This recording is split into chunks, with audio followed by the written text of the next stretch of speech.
అక్కినేని ఇంటి నుంచి వచ్చిన మరో హీరో సుమంత్. ఒడ్డు పొడువు ఉన్న, చేతిలో పేరున్న నిర్మాణ సంస్థ, తన వెనక ఓ గొప్ప కుటుంబం ఉన్న సరైన విజయం లేక డీలా పడ్డాడు. తన నుంచి ఓ సినిమా వచ్చి ఏళ్లకు ఏళ్లైపోయింది. ఇన్నేళ్ల గ్యాప్ తర్వాత చేసిన సినిమా నరుడా డో నరుడా.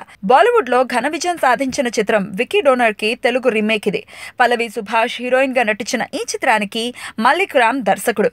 ఈ రోజు ట్రైలర్ మహేష్ బాబు చేతుల మీదుగా విడుదలైంది. ఈ సినిమా కథ ఏంటి, హీరో క్యారెక్టరైజేషన్ ఏంటి అనే విషయాన్ని చూపిస్తూ సాగిన ట్రైలర్ ఇది. బాలీవుడ్ సినిమా విక్కీ డోనర్ చూసిన వాళ్లకు ఈ ట్రైలర్ కొత్తగా అనిపించకపోవచ్చు, కానీ ఆ కథ తెలియని వాళ్లకు ఆసక్తికరంగానే ఉంటుంది. అయితే దర్శకుడు మక్కి దింపేయడానికి ట్రై చేసినట్టు అనిపిస్తోంది. ఎందుకంటే కనీసం హీరో పేరు కూడా మారలేదు.